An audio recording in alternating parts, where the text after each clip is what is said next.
Centimetre व्यास वाला एक अर्धवृत्ताकार, ठीक है, अर्धवृत्ताकार कागज है। अब इसको मोड़ करके जैसा कि मैंने बताया एक शंकु बनाया जा रहा है। तो इसका ठीक उदाहरण आप भुजावाला के पास देखे हैं। भुजावाला के कार कागज का टुकड़ा रहता है, यहाँ अर्धवृत्ताकार। चलिए इसको मोड़ करके हम शंकु बना। देखिए अब पूरा व्यास कितना है? 28। इसका त्रिज्या कितना होगा? 14। व्यास का आधा यानी 14। इसको आप मोड़ते हैं तो परिया में देखिएगा कि कौन भुजा कहाँ जा रहा है। चल इस प्रकार हमारा शंकु बन के तैयार हो गया है। जी सर, बन गया।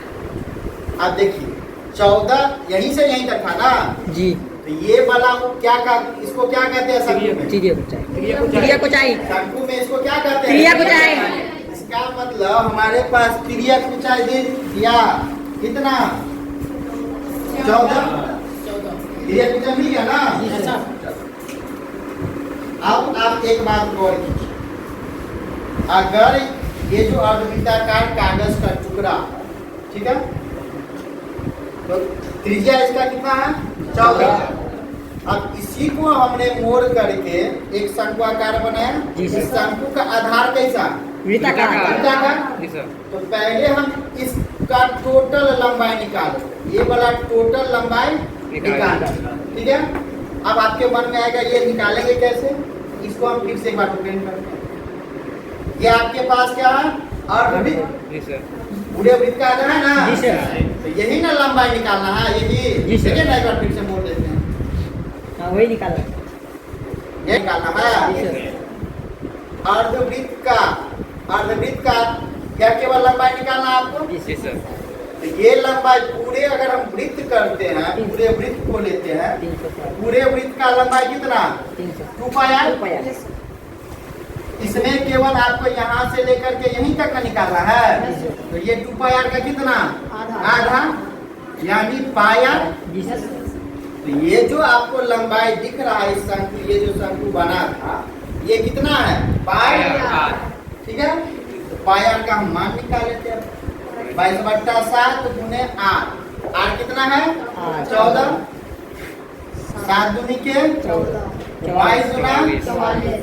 तो ये जो हमको शंकु का आधार दिख रहा, जो एक वृत्ताकार, इसका पूरा लंबाई कितना हो गया? 44। ठीक है। अब यह 44 जो है, यह इस पूरा एक वृत्त का काम कर रहा है ना, यानी ये पूरा लंबाई हो गया 44। ये वाला पूरा लंबाई 44 जो एक वृत्त का काम कर रहा है। और वृत्त का ये पूरा लंबाई को क्या कहते हैं हम लोग? परिधि। यानी यही 44 जो है वह बराबर हो जाएगा शंकु का जो आधार है उसकी परिधि के बराबर। और शंकु का आधार वृत्ताकार है जिसकी परिधि क्या हो जाएगी? 44 बराबर 2 गुने पाई का मान 22/8 गुने 8।